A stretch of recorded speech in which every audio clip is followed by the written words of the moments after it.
আজ তৈরি করেছি পমফ্রেট মাছ।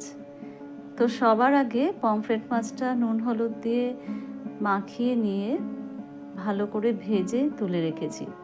এরপর একটা পেস্ট বানিয়ে নিয়েছি।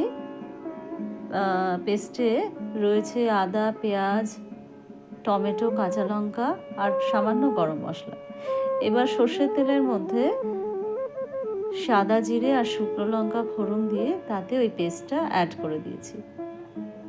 এবার একটু ভালো করে নেড়ে চেড়ে তার মধ্যে দিয়ে দিয়েছি নুন, হলুদ গুঁড়ো, জিরে গুঁড়ো, ধনে গুঁড়ো আর দিয়েছি সামান্য লঙ্কার গুঁড়ো। এবার খুব ভালো করে এটাকে কষিয়ে নিতে হবে।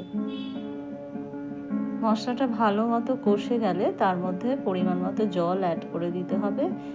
এবার ভালো করে ফুটে গেলে, ঝোলটা তৈরি হয়ে এলে তার মধ্যে দিয়ে দেব আগে থেকে ভেজে রাখা মাছগুলো।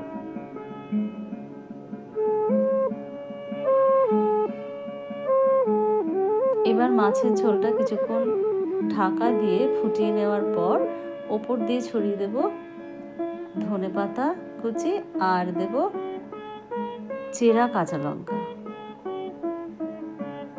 ব্যাস তৈরি হয়ে গেল অত্যন্ত স্বাদের পমফ্রেট কারি।